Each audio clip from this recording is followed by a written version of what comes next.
Olá, aqui quem fala é Michele, administradora da página Filhas de Aruanda, e hoje eu gostaria de falar com vocês um pouquinho a respeito dos pais de cabeça, quem rege a minha coroa.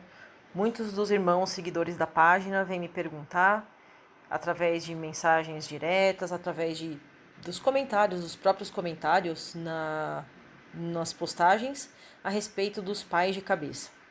Em primeiro lugar, eu gostaria de deixar uma coisa muito clara para todos, né? Especialmente aqueles que estão começando agora na Umbanda.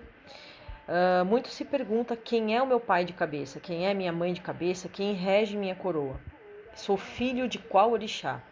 Então, para a gente deixar uma coisa muito clara, eu gostaria de começar falando que foi assim que eu aprendi, então é assim que eu gostaria de passar para vocês.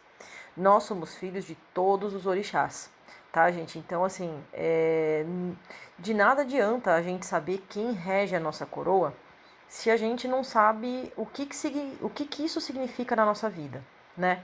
Então, já é de conhecimento de todos que a Umbanda tem fundamento e é preciso estudar.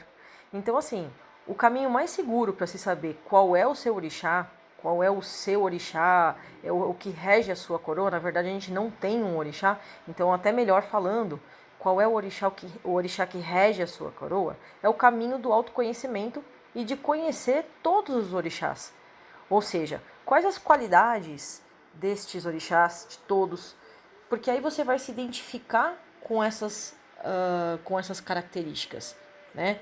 Então, assim, na Umbanda não se tem o costume, não é comum fazer o jogo de búzios, isso é uma prática mais comum no candomblé, não significa que não exista, existe sim, mas não é comum.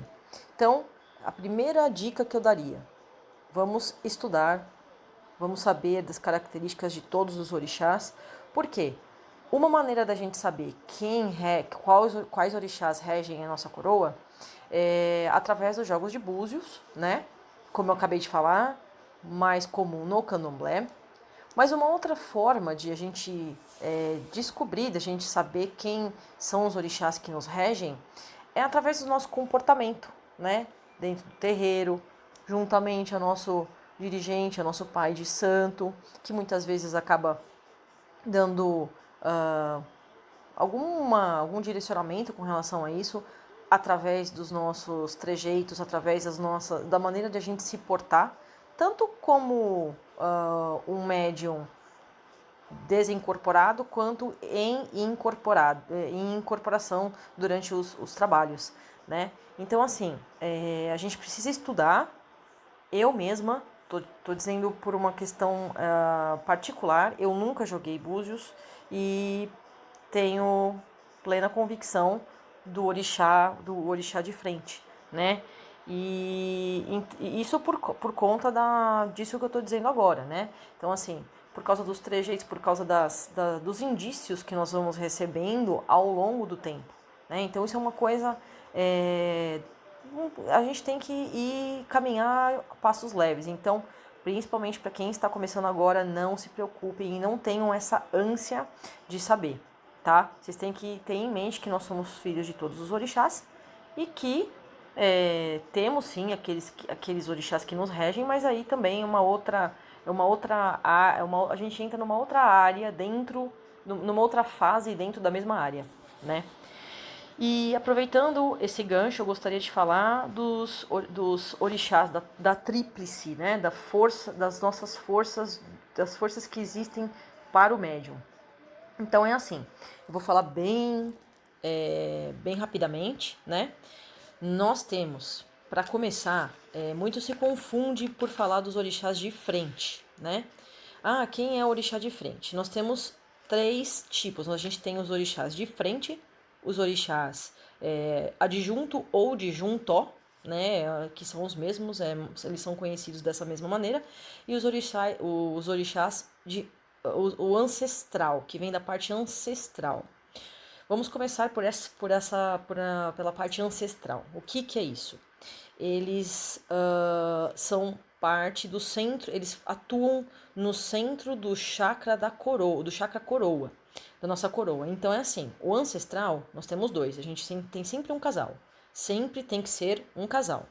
Então a gente tem um dominante que vibra no chakra coronário e temos um outro recessivo que vibra no chakra básico. Eles geram uma quadratura que daí vem o pai e a mãe de cabeça, certo? Então esses são os orixás de ancestralidade, de ancestral. Eles nunca mudam. Esses nunca vão mudar. Esses aqui eles não surgem em consultas de búzios, tá? Eles estão presentes em todas as vidas de uma pessoa e eles vão acompanhar essa pessoa, independente da vida que ela esteja, eles sempre farão parte da caminhada eterna dentro da espiritualidade dessa pessoa. Então, isso nunca vai mudar. Então, vamos lá. De novo, ancestral são sempre dois, um casal, que nunca vão mudar, certo? Aí nós temos os orixás de frente, eles atuam no chakra frontal. São esses que realmente a gente sempre pergunta, qual orixá rege minha coroa? É esse, é o orixá de frente. Eles atuam no chakra frontal, eles conduzem a gente de forma racional e determinam as principais características de raciocínio e expressões físicas. E muitas vezes o orixá de frente, ele também é responsável pela maneira como as pessoas nos enxergam. Né? Justamente por causa das qualidades que a gente acaba deixando transparecer, né? E temos o orixá adjunto, ou de juntó. Eles vibram no chakra posterior, ou seja, na parte de trás. Eles são responsáveis por conduzir o médium de forma emocional.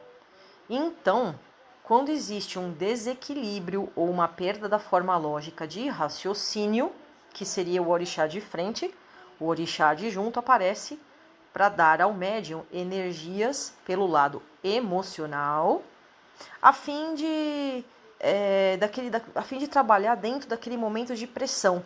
Então ele tem que reerguer o médium para poder existir um equilíbrio entre o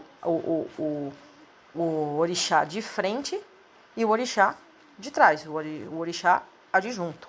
Então o modo de agir onde o racional já não consegue mais atuar, ou seja, o que é o orixá de frente, então ele está tão na frente que o orixá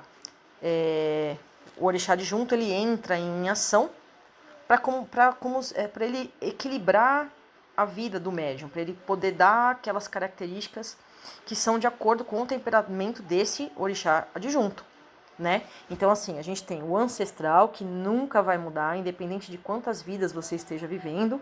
A gente tem o ancestral, que atua no topo da coroa.